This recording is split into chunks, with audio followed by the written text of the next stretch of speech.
What's going on, everybody? Mortem here, this time bringing you a look at Quasimorph just ahead of its early access launch release later today. Quasimorph is a tactical roguelike RPG set in a dystopian future where corporations have taken over not just the world, but rather the entire solar system as they fight amongst each other utilizing mercenaries, which is where we come in, the boss of one mercenary company. And while the idea that a bunch of super powerful organizations might be employing mercenaries to secretly undermine each other is a straightforward enough concept these days, what makes Quasimorph particularly interesting is the addition of things like demons. A mystery plaguing the background of the situation is that recently people have become sick with an unknown fever that eventually leads to what is known as quasimorphosis, the opening of rifts to hell, I guess, bringing forth all sorts of demonic entities known as quasimorphs. So, in addition to evil forces hellbent on the destruction of the entire universe, you also have to deal with demons.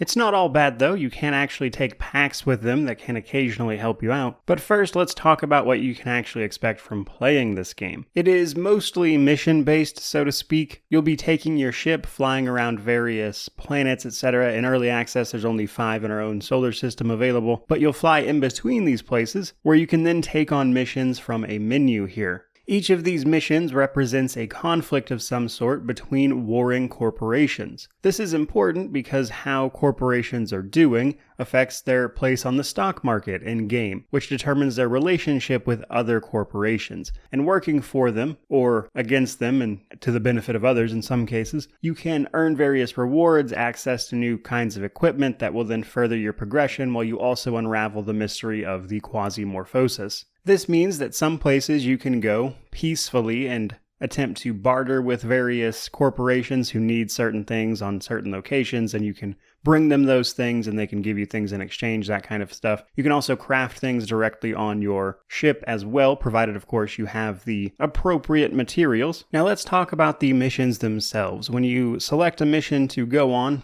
it'll give you the primary objective, which can be to kill something, to find an item and extract it back to your ship, to kill everything, just usual kind of objectives in a game like this. But in order to, of course, participate, we need to send an operator in. This involves picking one of a few presets. It is heavily implied these people are clones, like if they die in a mission and you fail it, they're available again right afterwards. So it is implied that you're cloning these people, from what I understand, which is how we have sort of like endless operators to send on these missions. But if you haven't picked a class for them, you can pick one of a few classes that will come with various perks associated with it to kind of customize them a bit. It's my understanding there's a total of 6 of these in early access, and then afterwards you have to gear them out from your equipment. But it's important to remember that the equipment that goes with an operator on a mission will be lost if they die, so you do have to be a bit careful with your resources. Once you're in a mission, we'll be manually moving our operator around, engaging in combat, picking up supplies, etc. Now, if we succeed the mission, we'll take everything we find back to the ship, of course, so there's plenty of opportunities to loot along the way. But in order to do this, we have to successfully complete the mission, of course, and in many cases, this involves combat potentially, and this is a very quick turn-based system technically. You have a couple of action points, and then based on your weaponry, you'll perform those attacks against enemies. You can also pick up items like grenades and throw those to blow things up and take out multiple people at once. But while this is turn-based, it is happening very, very fast, so you're likely not to get caught up in that too much, as your turns are pretty basic. It's simply move or attack most of the time. Nonetheless, though, we have a variety of options down to our weapons, of course. There are things like melee weapons that can have all sorts of effects, wounding enemies, poisoning them, all sorts of different guns, things that will fire in bursts, etc., so you can get more for your buck, so to speak. And then you can pick up items like various types of grenades to throw at enemies as well, on top of your equipment protecting you in these instances. But because it's often you versus a lot of other people,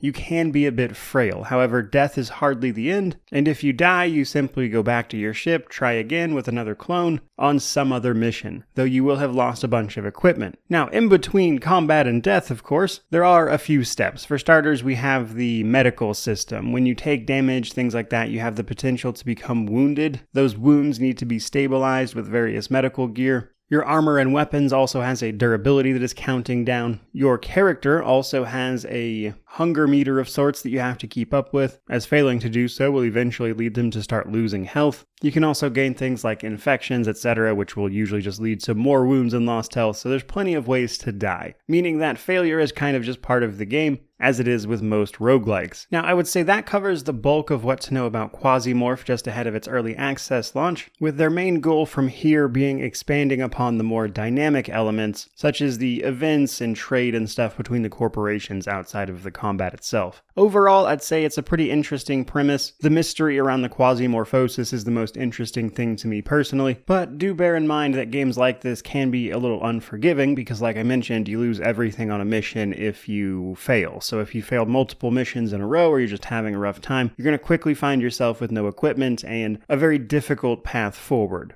That said, we are dealing with clones, so you aren't ever really met with a game over screen, but rather you'll have to start going on missions with essentially no equipment and a naked character trying to just, not die. Which means you're going to quickly find yourself in a bad situation, which is certainly going to lead to frustration for some people at least. Overall, though, I'd say Quasimorph is a pretty cool game. I'll be keeping an eye on it as it heads towards its full release, but that's all I've got for you guys today. I certainly hope you enjoyed it. If you did, let me know down in the comment section below, which of course means to like, comment, subscribe, all that YouTube jazz. But regardless of any of that, truly, just thank you so much for watching. I really do appreciate it. May you wander in wisdom and have an amazing day.